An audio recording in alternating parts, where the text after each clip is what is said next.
everyone, it's Froggy, and I'm back again with some more Will a Wonderful World. Will a Wonderful World! I have been tongue-tied all freaking day. Yeah. So this doesn't seem to happen. We have this, though. The Story in the Rainbow. And Adventure of a Big Brother. Okay. In this modern life, there isn't anything that can't be delivered right to the door. Yet despite this, there are still things that are beyond our control. For instance, the shipping fee. Or that to qualify for free shipping, you have to buy many smaller filler items hoping that they will be useful one day. Or that the tissues always run out sooner than expected. I always wrote down what I needed on my shopping list. Then every Tuesday, I would use that list when I went shopping at the nearby supermarket. I would usually go between the supper and evening discount hours. This way, I could avoid the afternoon rush hours, as well as the housewives who swarmed in for the discounted goods, and be done within 30 minutes. However, it wasn't a good day to go out. The weather was extremely bad that night. As soon as I opened the door, huge raindrops smacked my face like small pebbles. Thunder exploded as if right on top of my head. I opened my umbrella. It was such a stormy evening, I heard that spooky things might come out on a night like this. And just when I had finished the thought, "Big brother, could you come play with me?" I suddenly heard a childish voice near me. I was so startled that I stumbled one step back. I stopped and took a closer look. It was a young boy that I had never seen before. "Hey kid, don't play outside in the rain like this, you should go home." I hurried past him without a further thought. I just recently had become the target of some malicious gossip. The mastermind behind it was an elementary school kid. As a result, I had been feeling easily set off every time I see these tiny, mischievous young children. However, something didn't feel right. 2 blocks later, a young girl jumped in front of me holding a flowery umbrella and said in a crisp voice, "Big brother, could you come play with me?" "Little girl, you are really cute, but Big brother is not going to play with you. Leave me alone, all you cute boys and girls. I am not in the mood." I held the umbrella lower and kept walking. However, I then mysteriously ran into several more children of similar ages, although all of them were wearing different clothes. Yet they all looked at me with identical innocent smile and said the exact same thing. It was so freaky. I was almost walking as fast as an Olympic race walker. Just a little further. Once I turned around that corner, I would be at the supermarket. Bump. I bumped right into someone and fell to the ground, and my umbrella slipped out of my hand. It wasn't a kid this time, but someone who was very skinny. I couldn't see anything but a dark figure. Huh. Oh. This is him. Blondie. Park? I forget his name. Thunder kept booming in the clouds. Suddenly a blinding bolt of lightning flashed across the sky and almost lit up the entire gray city. The person was covered from head to toe in dark clothes underneath a clear raincoat. His face was mostly hidden behind a mask. I could only see a pair of ice-cold eyes that were glimmering from the flash of lightning. I felt a chill climb up my spine. "Big brother." A muffled voice came out from behind the mask. I couldn't tell whether it belonged to a woman or a man, but I knew it was the most terrifying voice that I had ever heard. "Could you come play with me?" I climbed up off the ground, turned around, and ran as fast as I could without even picking up the umbrella. And yet I heard footsteps following behind me with the exact same pace as mine, and laughter. Who is that? Why are they chasing me? What does it want with me? The thoughts kept getting scarier and scarier in my head. I tried to shut them out and just kept running. But no matter how fast or far I ran, the footsteps and the laughter were still right behind me. My mother had always complained that I never exercised. She said if I ever ran into a bad guy, I would be dead because I was running too slow. Mother, I promise I will never fail to listen to you ever again. My legs were getting heavier and heavier, and the footsteps behind me were getting closer and closer. Suddenly, my left hand was firmly grasped. I turned around in utter terror and gazed right back into those cold eyes once again. There was no way that those eyes could belong to a normal human being. The dark figure grabbed my wrist tightly, with a strength that was way too powerful for a skinny frame. It then covered my nose and mouth with a damp cloth. A tide of exhaustion suddenly washed over me. Everything went dark and I passed out. When I woke up, I realized that I couldn't move. Wait, why was I tied to a table with my arms and legs all spread out? And where had my clothes gone? Big brother. I heard this chilling voice right next to my ear. The masked person had a shiny scalpel in one of his hands this time. Oh God. He kept brushing the back of the cold scalpel over my thighs. In his other hand, he was holding a gossip newspaper that had a picture of my butt. Big brother, I heard that you like little boys' lollipops. Oh yeah, no, this is Park. So, alright, I think he's a murderer. I think he murders pedophiles. Which would make sense. Yeah. I mean, not that our boy here is a pedophile, mind you. He's just gotten the wrong end of a stick, unfortunately. I tried to protest, but my body felt as heavy as a piece of cast iron, and the only sound that I could make were some random noises. Actually, I like them too. What? I saw a silver reflection flash through the air. The pain was so intense that even my numb body couldn't ignore it. It looked like a warm red liquid splashed all over my body. The only thought that I had before I completely lost consciousness was, damn, I shouldn't have gone out. Jimmy. Oh boy. Yeah, maybe you shouldn't have. Alright, next letter. Let's go. Story in the Rainbow. The mountain was called Shuanglong Mountain. The name meant a mountain with two dragons. In weather like this, one could see the most beautiful rainbow on the mountain when the rain stopped. The rain was beating down on the bus window. It washed the view outside into a blur. The only thing recognizable was the blurry greenish mountain that was getting closer and closer. He's got cancer. Stomach cancer. Late stage. He's got cancer. Stomach cancer. Late stage. He's got cancer. Stomach cancer. Late stage. Miss Yang's words kept echoing in my head. Why didn't he tell me? Why would he just leave like this in secret? I thought that we were at least friends. Once again, I had been left all alone. At the foot of the mountain, the ranger told me that the hiking had been temporarily suspended due to a high probability of mudslides. I managed to sneak past him when he wasn't paying attention. I was hiking up one step at a time along the wet and slippery steps. My school uniform had gotten soaked inside and out, and my shoes were covered in mud. I looked up. I was maybe 100 meters away from the summit? No. It should be only 50 meters. A gust of wind at the mountaintop blew me off balance. I was blown over like a young, weak, and small tree. I rolled down the steps along with the mud and rocks. I tried to grab onto anything that I could touch, the trees, the grass, but they all snapped.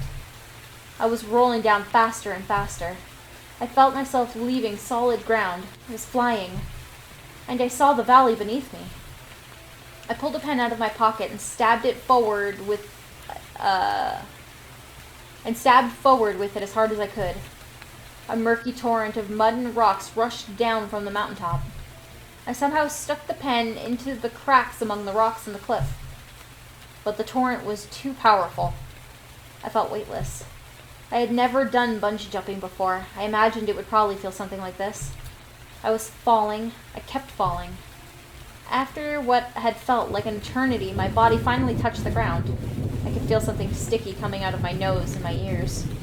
It hurt so bad. So bad. I never thought this would be the end of me. I didn't want it to end like this. There were so many things that I hadn't told him yet. He went. Okay. So everybody's gonna die. Suddenly my left hand firmly grasped. Okay.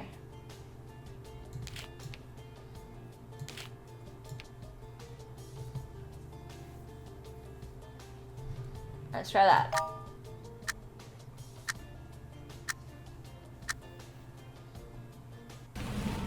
I stuck the pen deep into his shoulder, but he showed no signs of pain at all. The crazed look in his eyes seemed to get even more intense, and he looked extremely excited. I fell to the ground in terror. I was screwed. I had run into a real psychopath. The masked person covered my nose and mouth with a damp cloth. A tide of exhaustion washed over me. When I woke up, I realized I couldn't move at all. Tied to the tables, legs spread out, no clothes. Rushing back, okay. Little boy's lollipops.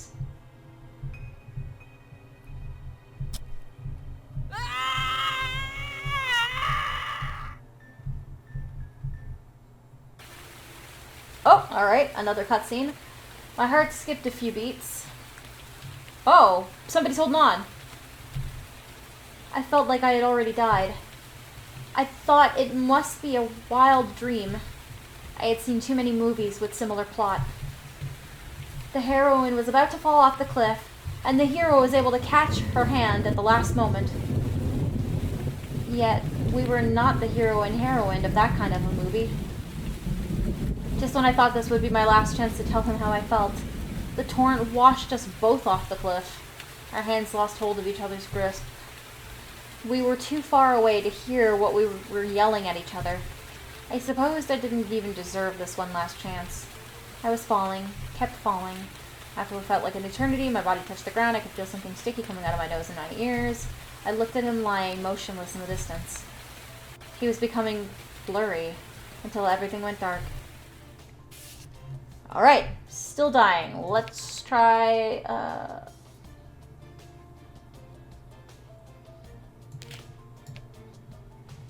Ooh, can we put that there? I think this isn't gonna change, but...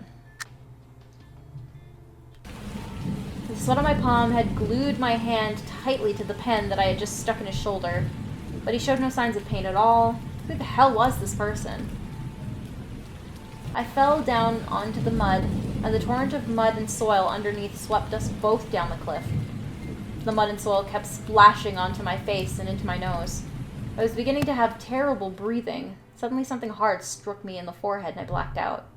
When I woke up, I realized I was in the hospital, and I couldn't move at all. My entire body was wrapped up like a mummy. The nurse told me that a team of road repair workers had found me. I had broken numerous bones all over my body, but none of my organs had been damaged. It was almost a miracle. A doctor in a white coat came in soon after the nurse left. He was wearing a mask, so I couldn't see his face. He had a glistening scalpel in his hand. Great. I could see a pair of cold yet crazy eyes above the mask. Big brother, we are about to start a procedure now. No. No! Damn it! Alright. I skipped a few beats, felt like I had already died. I thought I must be in a wild dream. I had seen too many movies with similar plot. Aaron was about to fall off the cliff. Nothing in there. Wind and rain kept getting stronger. He grabbed the small tree next to the cliff with his left hand. Its tiny trunk was shaking more and more violently in the restless wind. I was so scared that I could sense that I wasn't the only one. Finally, a crisp snapping sound broke the silence between us. We fell off the cliff, holding onto each other's hands as tight as we could. I was falling, kept falling. After what had felt like an eternity, my body finally touched the ground. I could feel something sticky coming out of my nose, my ears. At last, at the final moment of my life, I had managed to conjure enough courage. Mr. Wen, I love you. I didn't hear a response. The rain and tears had blurred my eyes, and I couldn't see his face. Okay, rank D. It's better, and she managed to say what she wanted, but...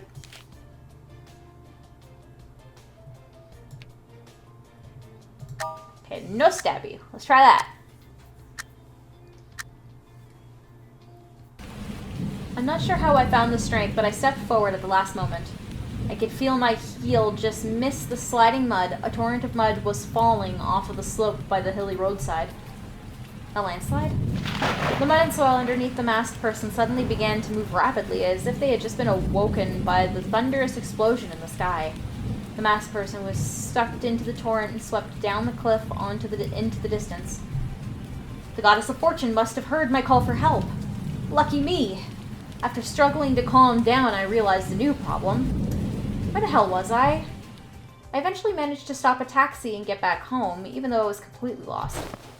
The warm bed and the soft sheets seemed like friends from another lifetime when I got home. They sucked me in instantly, as if they were a black hole. The only thought that I had before I completely lost consciousness was I shouldn't have gone out.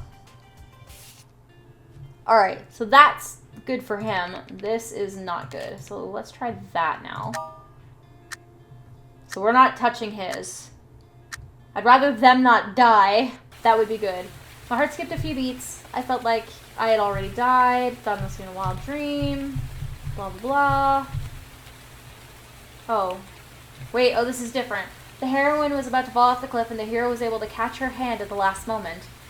Then she would cut his hand with something and say, let me go. Oh, let go of me. I'll drag you down too. However, I was no heroine.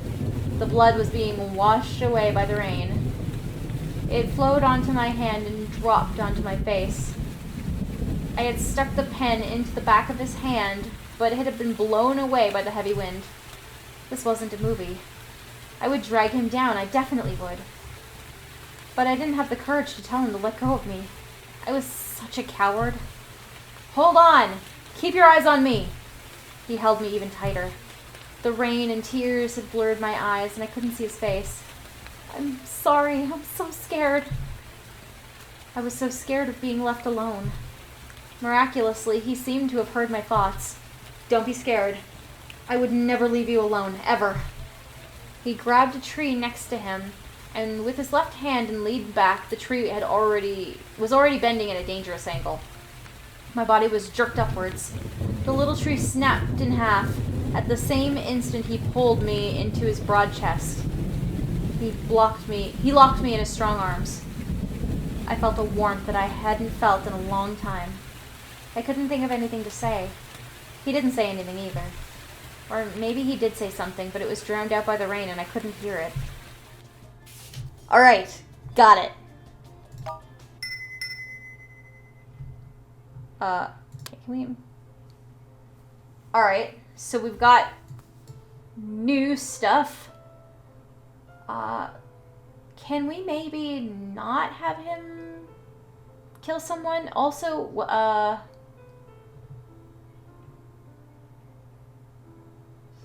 body.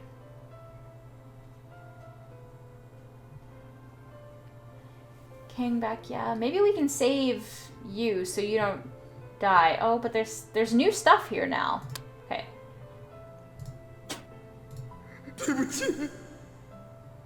Regret? Just that? Okay.